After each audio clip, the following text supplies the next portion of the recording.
24 minutes 42. Je sais pas ce qu'il m'a raconté sur le côté, là, le téléphone. Bonjour à tous mes abonnés, aux frères et sœurs et aux amis. Je vous bénis tous et puis voilà. Je commence à en avoir marre, mais je vous dis, je commence à en avoir vraiment marre. Pourquoi je suis assez conne pour aller discuter sur des trucs, des gens qui discutent de Jésus et tout ça, et puis voilà, puis que je passe la vérité, et puis qu'on vient de me redire que j'y connais rien. Enfin bref, de toute façon,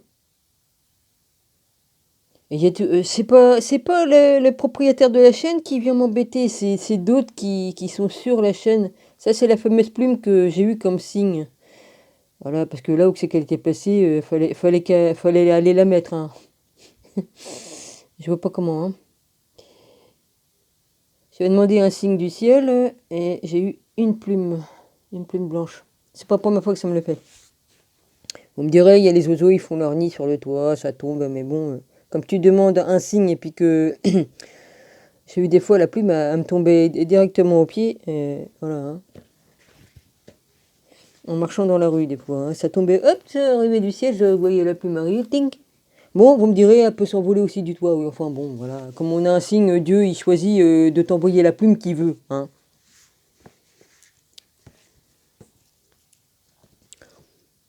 Ben, il y a quand même des signes qui ne trompent pas, hein. Surtout comme, oh là, j'en ai eu des, comme un arc-en-ciel en 10 secondes. 10 secondes qu'il est apparu et disparu. Je pourrais très bien regarder par les fenêtres par là, ou par là, ou par là, mais non, on m'a fait aller, mon regard elle m'a fait aller de l'autre côté, regarder par la fenêtre de la chambre. J'ai vu le signe qu'on devait me mettre. Des fois, je pose des questions et je dis voilà, t'as qu'à m'envoyer soit ceci ou cela, ou non, je ne demande pas. Me dit tu vas avoir un signe. Bon, ben voilà. On me dit pas toujours quel signe que je vais avoir, mais des fois, moi, je demande un signe précis. Voilà.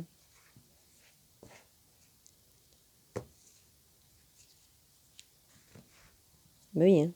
Une fois, j'ai dit, j'ai prié le Père, j'ai posé une question, et puis j'ai dit voilà, envoie-moi un oiseau spécial. Eh ben, je l'ai eu, mon oiseau spécial.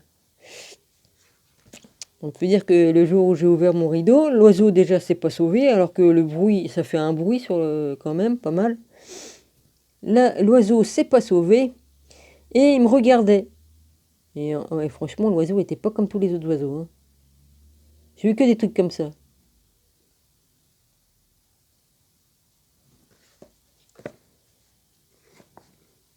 J'ai eu un signe avec un papillon. Alors, très spécial le papillon parce que chez nous, on n'en a pas des comme ça, hein. Des monarques, il n'y en a pas chez nous. C'est... Ouais, t'envoles pas ma plume parce que sinon je vais la perdre. Et je vais mettre dans ma poche parce que sinon je vais la perdre. J'avais mis dans la poche de mon manteau, tiens, comme j'ai ouvert la poche de mon manteau, j'ai pas par habitude d'ouvrir la porte, la porte maintenant. La poche gauche,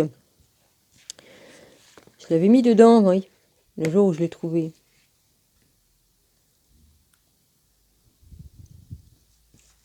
Alors, en plus, en bas, il n'y a que moi qui ouvre la porte. C'est rarissime qu'on ouvre la porte. Et retrouver ça dans la raille qui fait une largeur de ça, une raille en fer. Ils ont jamais fini les travaux parce que normalement, il devait y avoir du caoutchouc dedans. Ils ont jamais mis le caoutchouc, hein. Enfin, c'est là-dedans que j'ai trouvé la plume. Et la plume, moi, quand je ferme les portes, je l'aurais vue avant et après, hein.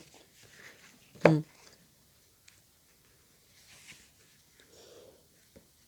Ouais. Enfin bref, j'en ai marre de voir les gens qui viennent de s'occuper des conversations que j'ai avec les propriétaires de chaînes, que ça ne les regarde pas.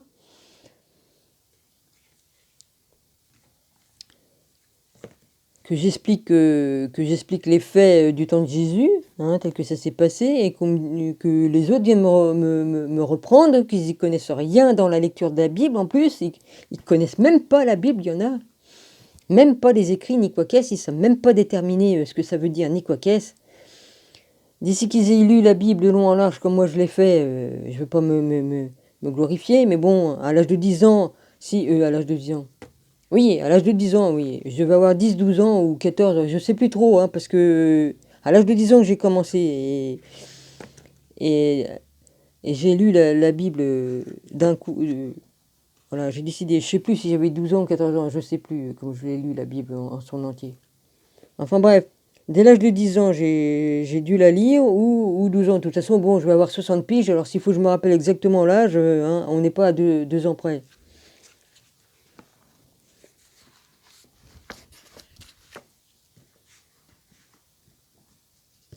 C'est pas important, à 10 ans ou 12 ans, je sais plus trop. Mais de toute façon, j'ai commencé dès l'âge de 10 ans à lire pas mal de livres.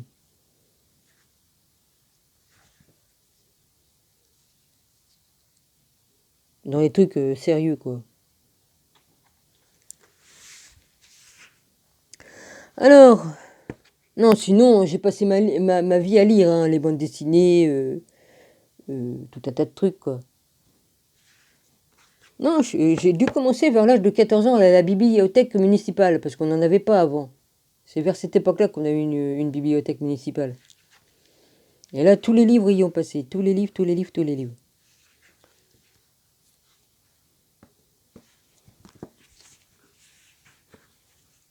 Puis plus tard, comme j'avais de l'argent de poche, ben, je les mettais de côté pour m'acheter des livres.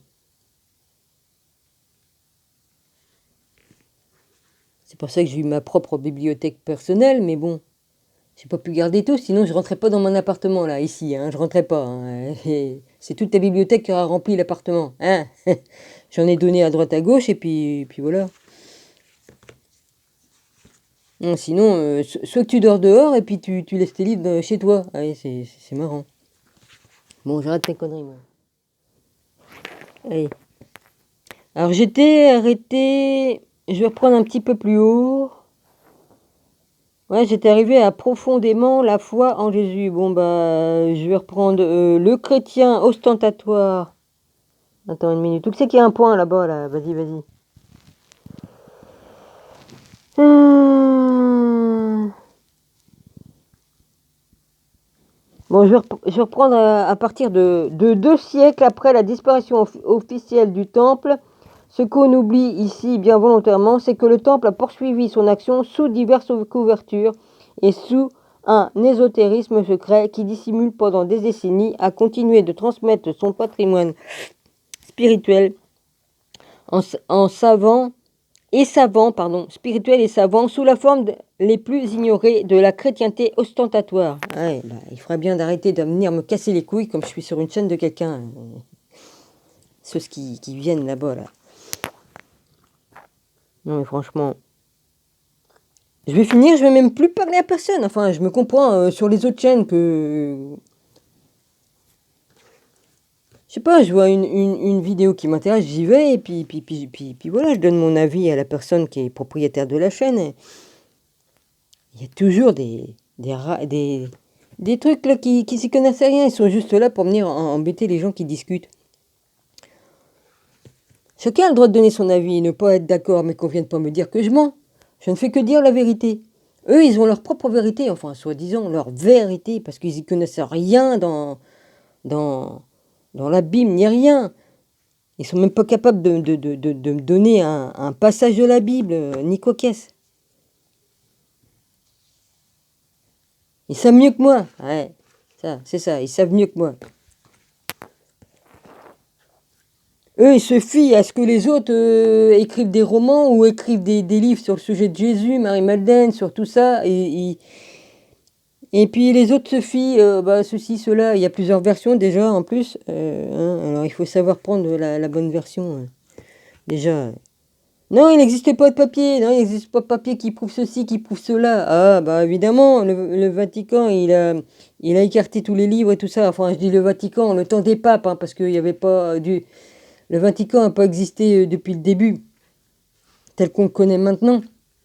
Mais du temps des rois, là. Les rois maudits, tout ça, là. Hmm.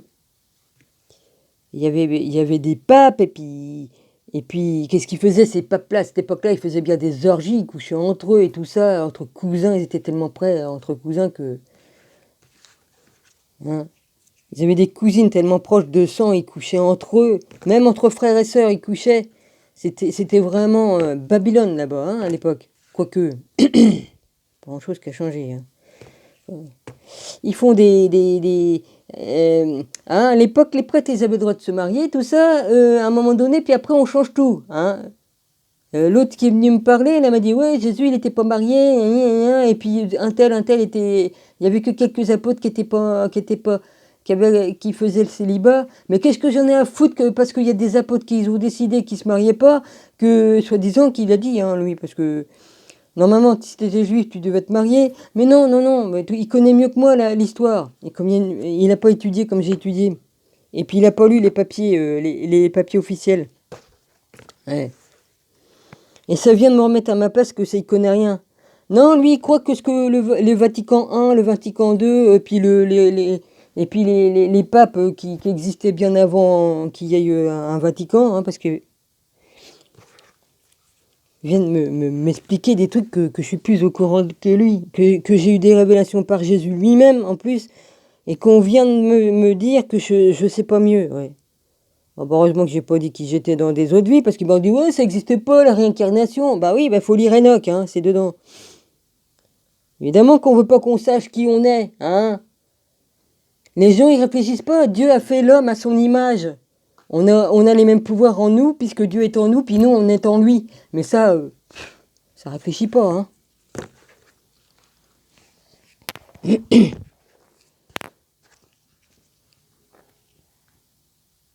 On est aussi souverain que le Seigneur lui-même, hein. Puisqu'on a le Dieu en nous. C'est quand même pas dur à comprendre, quand même. Non, non, c'est pas grave, on est des singes. Ouais, c'est ça. Les singes, ce sont les déchus qui sont venus foutre leur merde, c'est tout ce que j'ai à dire.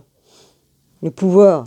Mais ça, oh bah si on parle des déchus, les anges déchus, il faut pas. Oh non. Les anges déchus qui se sont croisés avec les femmes des hommes, que ça donnait les Néphilim. Ah non, non, il faut pas parler de ça. Il faut pas.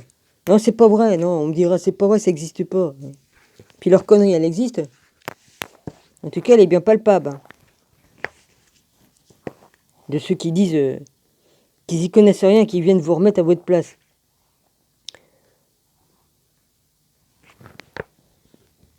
C'est bien les papes et puis les rois qui nous ont mis sous... Ah, ben c'est comme si on était sous curatelle, hein? Ouais, tu fais ce que je dis, puis tu fermes ta gueule. Ben c'est un peu ça, hein? Ouais.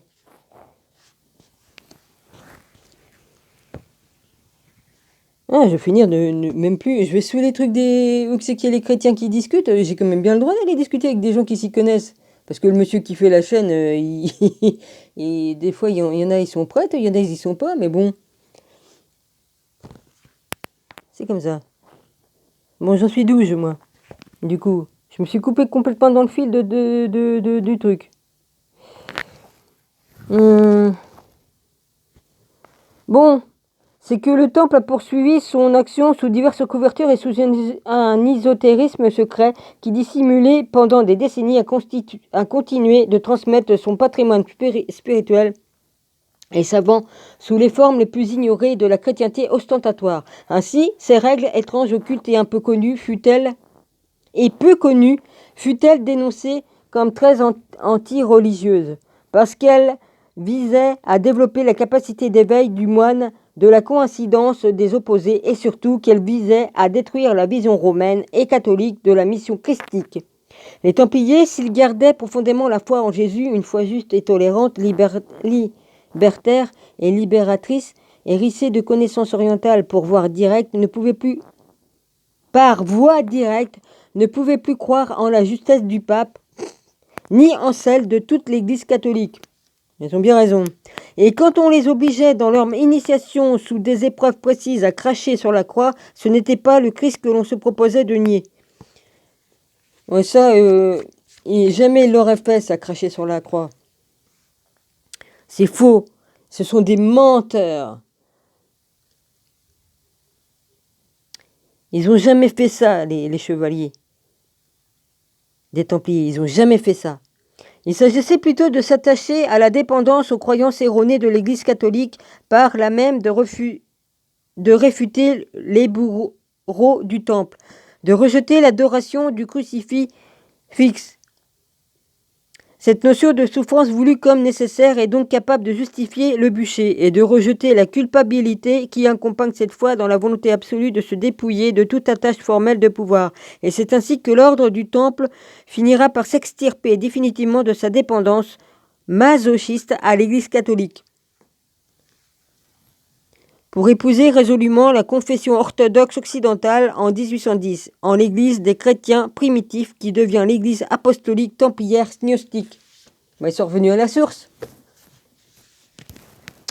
Et Johannite, Église qui fut reconnue par l'État français en 1814, puis aujourd'hui en le rite templier historique de la Haute Église libérale, indépendante, orthodoxe, syriaque, association culturelle, loi 1905 et l'église officielle de l'ordre secret du Temple.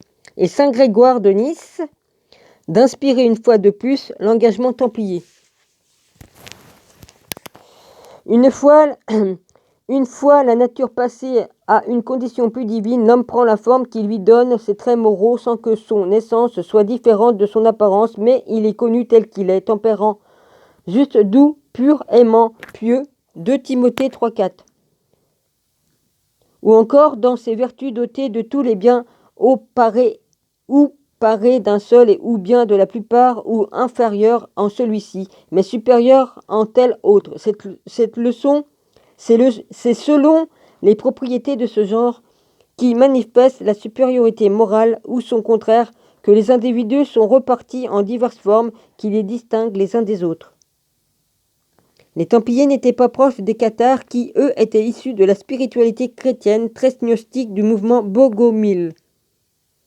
Mais les cathares, pourchassés et réfugiés dans l'apocryphe et le silence, demandèrent bien souvent asile au temple, et le temple même, après sa disparition officielle, leur proposa protection et secours. Ainsi, les parfaits jouèrent-ils un rôle non négligeable dans la prolongation du temple secret.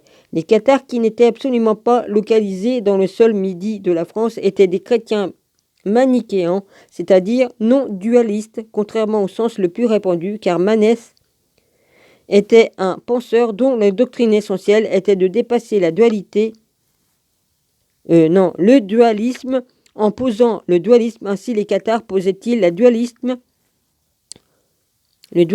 pour le dépasser. Ce fonctionnement est très proche, était de dépasser le dualiste en posant le dualisme. Oh, dis donc, il faut s'y retrouver là-dedans. Ainsi, les cathares posaient-ils le dualisme pour le dépasser. Ce fonctionnement est très proche de la doctrine secrète des Templiers, dépasser le dualisme pour atteindre le cœur de l'Abraxa, le Dieu total. Et le Baphomet est aussi une figure du... Alors, Saint Grégoire de Nice, discours sur les morts, 4e partie, la résurrection du corps, 65, traduction Guillaume Badi. Alors, le truc c'était marqué, et aussi une figure du dépassement de la dualité en fusionnant Mahomet et Jean-Baptiste. Les cathares pris aux flammes des bûchers ne pouvaient que se sentir proches des Templiers, aussi purs chrétiens et courageux, moins défendant une foi première saine et entière, loin des calculs politiques et financiers de l'Église catholique romaine. Et sans doute les Templiers et les cathares pouvaient-ils trouver ensemble quelque réconfort à la pensée de saint Augustin. Quand le Christ viendra et, comme dit encore l'apôtre Paul, mettra en lumière ce qui est caché dans les ténèbres et fera paraître les intentions des cœurs pour que chacun reçoive de Dieu le louange qui lui revient, alors avec la présence d'une telle lumière du jour, les lampes ne seront plus nécessaires. On ne nous lira plus la prophétie, on n'ouvrira plus le livre de l'apôtre. Nous ne réclamerons plus le témoignage de Jean, nous n'aurons plus besoin de l'évangile lui-même. Toutes les Écritures nous seront retirées, alors qu'elles brillaient pour nous comme des lampes dans la nuit de ce monde, pour que nous ne demeurions pas dans l'obscurité. Les francs-maçons, eux, puissent en partie de la justification de leur existence de leur origine de bâtisseurs, de constructeurs, pour qui la construction la plus excellente, la plus parfaite, fut le fameux temple de Salomon. Si le chevalier de Ramsay, franc-maçon du XVIIIe siècle, fut à l'origine de cette idée selon laquelle les francs-maçonneries étaient la fille de l'ordre du Temple, c'est uniquement en vertu de ce rapprochement direct entre le fait que les Templiers à Jérusalem logeaient dans ce temple. Il y a bien sûr une légitimité réelle à cette percussion. Toute filiation supposée entre la franc-maçonnerie et le temple est une pure invention, et le temple est une pure invention de spéculation mythique. La véritable filiation n'est pas sectaire, elle est religieuse, elle est apostolique et elle s'inscrit dans la glorieuse lignée occidentale de l'église syriaque d'Antioche. Comme nous l'avons dit plus haut, le temple est orthodoxe et notre siècle présent devrait maintenant l'admettre une fois pour toutes. Saint Augustin homélie sur l'évangile de Jean 35,8. Ainsi, le temple était-il une organisation ésotérique au sens où il cherchait à maintenir vivants et donc cacher les secrets essentiels du christianisme et mystère de l'incarnation et pratiques opératives techniques profondes de transformation de l'être terrestre vers la transfiguration et pour ce faire véritable transmutation vers l'éveil à moyen de la prière ascétique. Le détachement véritable et de la gnose de cette fameuse connaissance libératrice, on pourrait entendre à ces mots de Maître Eckhart, l'esprit des flammes du feu central qui les animait. Dans ces détachements impassibles, Dieu s'est tenu et se tient encore éternellement. Même quand il créa le ciel et la terre et toutes les créatures, cela ne touchait pas plus son détachement que s'il eût jamais rien créé. Oui, je l'affirme, toutes les prières et toutes les bonnes œuvres que l'homme peut accomplir ici dans le temps, le détachement de Dieu en est aussi peu touché que s'il n'y avait absolument rien du tout cela. Et Dieu n'en est en rien plus clément ou mieux disposé envers l'homme que s'il n'avait jamais fait ses prières ou accompli ses bonnes œuvres. Oui, même quand au sein de la divinité, le Fils voulut devenir homme et le devint et souffrit le martyre. Cela ne toucha pas l'impassible détachement de Dieu, pas plus que s'il n'était jamais devenu homme. Et ce que l'on peut attribuer au soleil noir vint des malversations de ces hommes et de pouvoir, leur adversaire de tout et de tous ceux qui veulent encore aujourd'hui faire du temple un emblème justificatif de la violence et du fanatisme, mais que le temple garde donc ses secrets, qu'il les garde et continue de les faire vivre dans le silence et le vertige. Non. Ouais, c'est pas étonnant que je vois pas grand-chose. Bah, ma loupe a pris cher. Bon. Alors, c'est avec une sentence de saint Isaac, le Syrien, que j'achèverai ce chapitre et que l'on pourrait voir dans les étoiles combien cette histoire est transcendée puisque le péché originel n'existe pas. Il n'a le sens véritable que de l'erreur. Soit ton propre persécuteur et ton ennemi sera chassé par ton approche. Réconcilie-toi avec toi-même et le ciel et la terre se réconciliera avec toi. Pénètre profondément en toi-même, fuyant le péché, tu y retrouveras la voie de l'élévation. Les chakras, tout ça, tous tes chakras, hop, étaient connectés au divin. Voilà ce que ça veut dire. Connais-toi toi-même et c'est pas pour rien. Mais va expliquer ça à des cons qui comprennent rien. Enfin, je les traite de cons, c'est pas de leur faute, ils sont des ignorants et puis ils croient qu'ils ont raison. Moi, j'ai peut-être pas raison sur tout, mais je sors des vérités. Mais eux, ils cherchent pas à comprendre. Moi, ça fait des années que j'étudie pour essayer de comprendre. Cherche et tu trouveras. Bah oui. Demande et tu recevras, c'est pas pour rien. Là, c'est la chapelle Sainte-Charbel, ordre secret du temple roman sur Isère. Bernard. Oui, bah, c'est un certain Bernard qui a pris la photo. Excusez-moi. Je sais, ouais, je digère, mais j'ai mangé du raisin tout à l'heure, donc c'est long à digérer. Je m'excuse. Ça, j'y peux rien. Je peux pas m'en tenir puisque j'ai pas de vésicule. Je suis emmerdé pour digérer, donc j'ai des problèmes. Ça peut mettre, ça met très longtemps pour digérer avec moi. Plus longtemps que la normale si on a une vésicule. Alors, le chevalerie comme spirituel. Oh, bah, c'est bientôt fini. De toute façon, il reste plus rien. Donc, je vous reprendrai ça la prochaine fois. Bon, vous voulez voir la chapelle? Bah, vous allez voir la petite chapelle là qui est là. Voilà, la petite chapelle. Hein. Voilà. Ce sera chapitre 4, la chevalerie comme spiritualité. Voilà.